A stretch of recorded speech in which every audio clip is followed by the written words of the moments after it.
Hi, family. Today we're going to talk about dehydration and the role that water plays in our body. Now, you don't have to be a diabetic to have really thick blood. If you're dehydrated, you're going to show up as having very thick blood because there's not enough water in your system. Mental acumen is also slowed down by dehydration because the signals travel with the flow of water. So, if you don't have enough liquid to conduct the electricity, then you're going to be a little bit slower and you're not going to be as sharp on things. So, if you want to be sharper, you have to drink more water. Okay. Simple functions like walking can be affected by severe dehydration. I can judge based on how a person walks. I could tell if they're dehydrated or if they need potassium in their diet, so on and so forth. Okay. Sleep is affected severely by dehydration. A lot of people don't want to wake up to urinate at night, but they don't realize that by being dry and crispy, they're actually stopping their sleep cycle from properly functioning. Now, if you are dehydrated, then you may be able to get to sleep, but then you can't stay asleep. And also, if you're dehydrated, you might not even be able to get to sleep. Okay, so your sleep is actually governed by your waters as well. So you need to be properly hydrated to be able to get all of the healing and the rest and rejuvenation during sleep. Water conducts your energy levels. A lot of people um, they are supplementing and hoping to get better energy levels when the truth of the matter is they're actually just dry to begin with. Organ function is controlled by water as well. Kidneys, liver, skin, etc. You run the risk of injuring yourself if you're training, be it at the gym or other physical activities, and you're not properly hydrated. No matter how much you stretch, so on and so forth, you need to be able to have that lubrication and flexibility in your body. Okay? Now, there are many, many, many schools of thought regarding which water you should drink. I'll say this: filtered is good. It's a great basic. Okay? Let's crawl before we can walk. Filtered is good. Filter your water.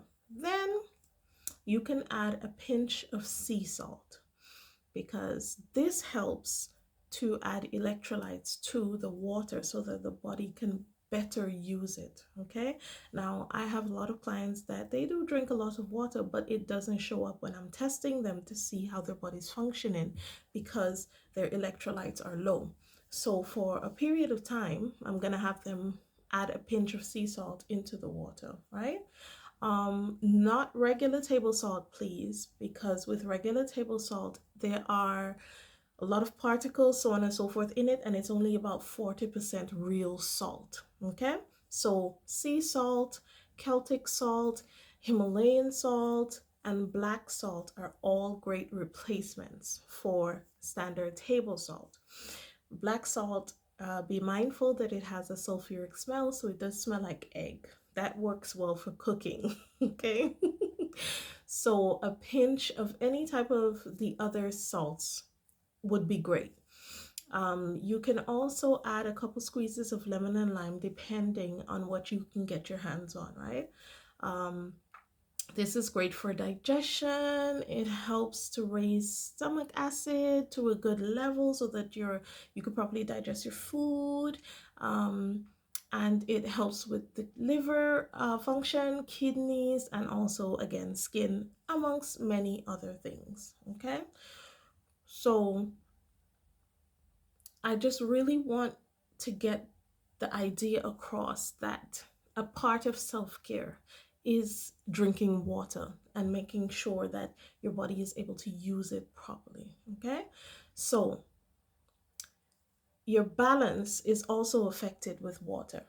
Okay, balance is needed to help the inner ear functions, which is one aspect of the balancing system in your body. Now, I just had a convo with my granny, And she told me that, she keeps falling. And I said to her, I said, you are severely dehydrated, because this has been happening for many, many years, and there's no other explanation as to why, Um, Unfortunately, family, a lot of people think that old age and falling are synonymous with each other. People think that they go together, and that is not intrinsically true. Okay, the falling is a symptom of something else. It's not just because you're old.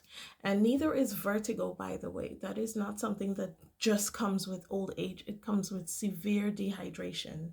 Okay, all of those things, vertigo, falling, dizziness, they are symptoms of a greater problem, which is large levels of water being lost from the body and not being replenished. Okay, so the body now has to compensate.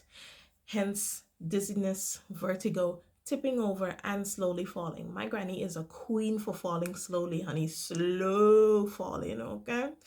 And also, salt is an equation in there as well, because the electrolytes help with balance, as mentioned before, okay?